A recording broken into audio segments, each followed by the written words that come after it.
Liofitech, qu'est-ce que Liofitech? C'est une société basée à Lyon qui cherche et qui va produire une activité de façonnage en lyophilisation pour l'agroalimentaire et l'industrie pharmaceutique.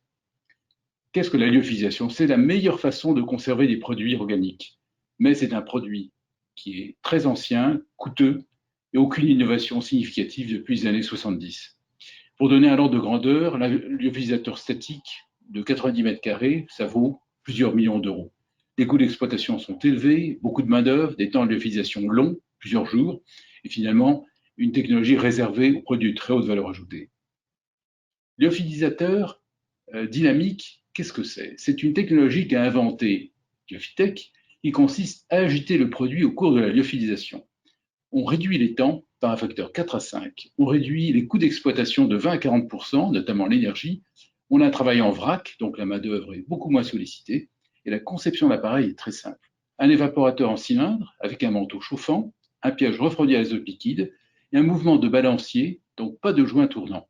La conception est très simple. Le brevet a été donné pour l'Europe, États-Unis est en cours pour d'autres grands pays. Et la grande innovation, c'est qu'on peut faire du continu avec cette technologie. Par exemple, on regarde sur ce petit film la façon dont tourne l'appareil. On a l'évaporateur avec son manteau chauffant orangé et on voit les billes de produits surgelés qui sont en train d'être séchées. Et comme on renouvelle le contact avec la surface qui chauffe, on a des transferts beaucoup plus rapides de matière et de chaleur. Et la glace est piégée sur un cylindre très simple refroidi par l'azote liquide. Notre marché, c'est d'abord le marché de l'agroalimentaire avec une valeur ajoutée comme les arômes. C'est le marché aussi qui représente dans la lyophilisation les produits qui sont nécessairement lyophilisés pour ne pas perdre toutes les qualités organoleptiques. C'est notre première cible. La deuxième cible, ça va être les probiotiques, bien sûr, et puis après ça, la pharma. Et enfin, quand nous aurons l'appareil continu, nous pourrons attaquer tout le marché des gros volumes, type café lyophilisé, épices, fruits rouges, et tous les produits qui ont des valeurs faibles et qui, dans certains cas, sont sous-traités pour la lyophilisation en Asie. Quelle est la gamme et notre modèle économique? C'est éventuellement de construire un atelier de lyophilisation avec une technologie brevetée et de proposer pour l'agroalimentaire et les probiotiques tant de la formulation que du travail en façonnage. Puis l'industrie pharmaceutique, au-delà de 2022, et l'industrie agroalimentaire en très gros volume par le continu dès 2023. Nous aurons une gamme de machines qui couvrira la taille 10 litres, 750 litres, jusqu'à peut-être encore 1500 litres, et des machines continues qui permettront de travailler dès 2023 sur le très gros volume. On parle de batch de 150, 200, 300 kilos et des productions continues de plusieurs tonnes par jour.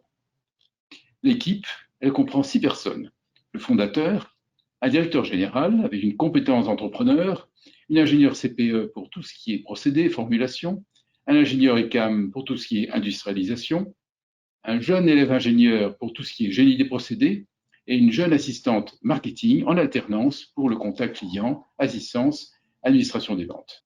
Notre croissance, elle est assurée d'abord parce que nous avons un démonstrateur opérationnel de 10 litres qui permet déjà de réaliser des produits pour les clients.